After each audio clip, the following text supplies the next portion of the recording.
करते हैं आज की बड़ी खबर की। आपको बता दें, देश का 15वां राष्ट्रपति मिल चुका है, यानी कि द्रौपदी मुर्मू पहली आदिवासी समाज से आने वाली महिला जो कि सर्वोच्च पद पर बैठी हैं। देश के पहली प्रथम नागरिक जो हैं वो बन चुकी हैं। कल उन्हें भारी बहुमत से जीत मिली और यशवंत सिन्हा को करारी शिकस्त यहां पर देखनी पड़ी। आपको ये बता दें, द्रौपदी मुर्मू की जीत हालांकि सुनिश्चित पहले से थी यहां पर, लेकिन जिस तरीके से वोटिंग हुई उसके बाद तमाम जो चीजें हुई, विपक्ष में संगठन का बिखराव जो है वो देखने को यहां पर मिला। लेकिन कल तस्वीरें सामने निकल के आई। देश की प्रथम नागरिक जो है द्रौपदी मुर्मू चुन ली गई और उसकी तस्वीरें आपने देखी, किस तरीके से उनके गांव में, किस तरीके से दिल्ली के घर पे पूरी तरीके से मनोरंजन हो रहा था। तमाम जो सांस्कृतिक कार्यक्रम है वो किए जा रहे थे। कुल मिलाकर कहा जाए तो ऐसे सर्वोच्च पद पर पहली बार ऐसी महिला बैठी है जो कि ऐसे आदिवासी समाज से आती हैं, पहले जिसे कभी पूछा नहीं जाता था।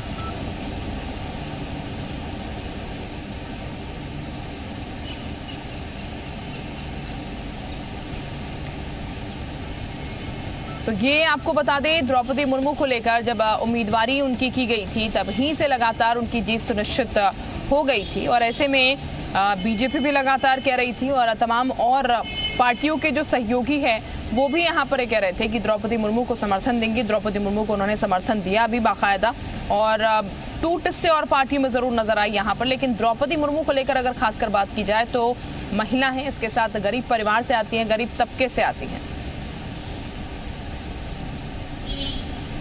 ये जश्न भारत के लोकतंत्र के सशक्तिकरण का है। दुनिया के सबसे विशाल लोकतंत्र ने साबित कर दिया कि योग्यता हो तो समाज के सबसे वंचित तबके की कोई सामान्य महिला भी सत्ता के शिखर पर बैठ सकती है। देश की नई राष्ट्रपति द्रौपदी मुर्मू इसी बात की मिसाल है। 3,219 बैलेट वोट्स, जिनकी वैल्यू है 8,38,839। श्रीमती मुर्मू जी को मिले हैं इसमें 2,161 वोट, जिनकी वैल्यू है 5,77,777 और सिन्हा जी को मिले हैं 1,058 वोट, जिनकी वैल्यू है 2,61,062। द्रौपदी मुर्मू को राष्ट्रपति उम्मीदवार बनाकर प्रधानमंत्री मोदी ने राजनीति में जो ऐतिहासिक प्रयोग किया था उसकी सफलता पर किसी को संदेह नहीं था।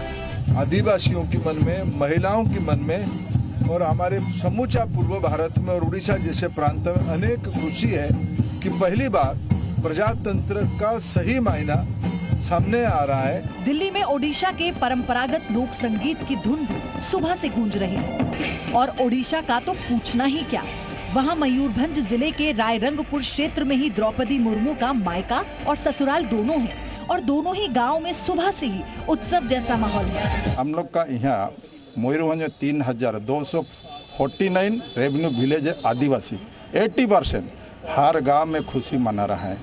मैंने इतना खुशी है तो हम तो परिप्रकाश नहीं करते हैं शब्दों में। ये तो बहुत खुशी है।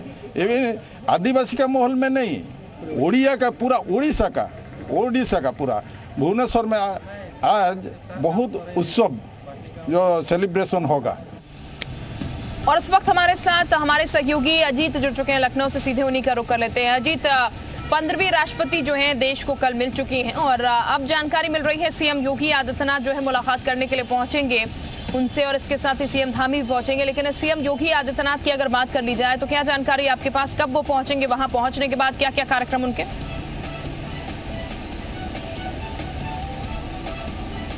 हमारे साथ उत्तर प्रदेश सरकार के कृषि मंत्री सूर्य प्रताप शाही जी मौजूद हैं। सर, पहले तो जीत के लिए आपको बहुत बहुत बधाई। क्या कहेंगे जीत पर? देखिए, एक शानदार जीत हुई है और देश के कोने कोने में कल समाज के अंतिम पावदान पर खड़े हुए लोगों ने पूरे हर्ष के साथ पूरे हिंदुस्तान के सभी राज्यों के भीतर जो है उन्होंने हर्ष और उल्लास के साथ जो है उनका स्वागत किया है। देश के में उत्साह बढ़ा है कि आज भारत का लोकतंत्र इतना संपन्न हो चुका है कि हमारे गांव से निकली हुई एक महिला को जो आदिवासी है, वनवासी है, और राष्ट्रपति पद पर पहुंच सकती है। क्या करते हैं सर आप लोग? ओम प्रकाश राजभर को तोड़ लाए, अखिलेश यादव के चाचा शिवपाल सिंह यादव को तोड़ लाए, वो बड़े हताश दिख रहे थे।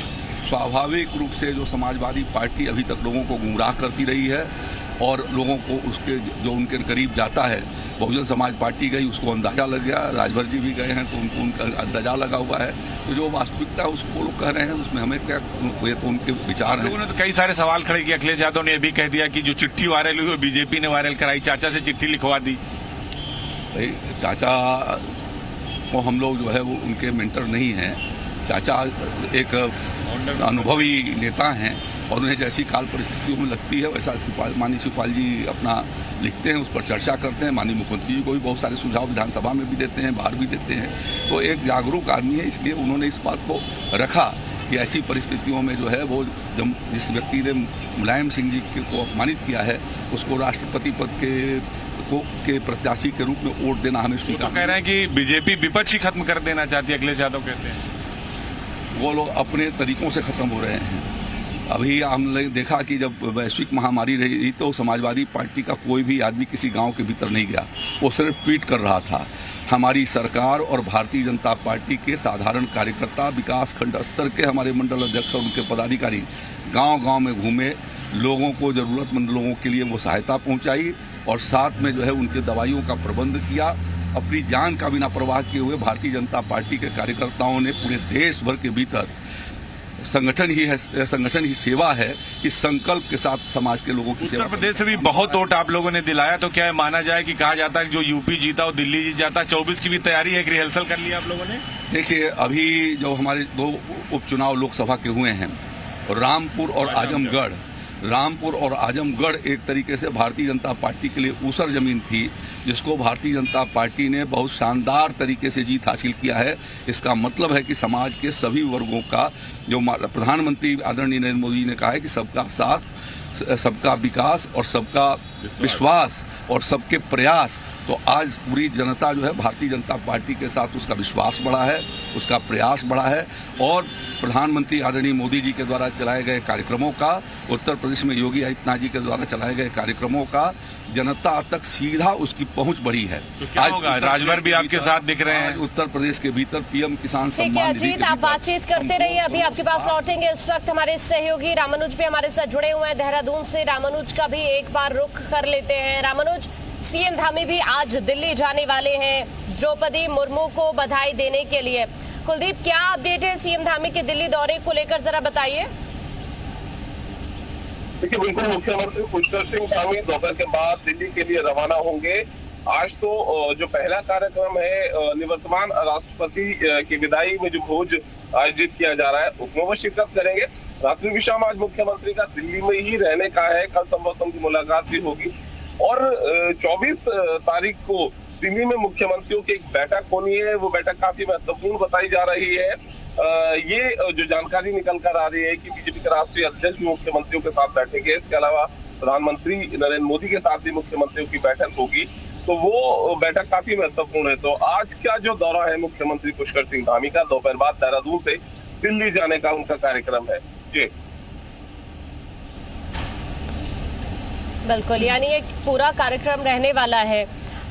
चूंकि ये खबर मिल रही है कि 2 दिन तक सीएम धामी दिल्ली में रहने वाले हैं।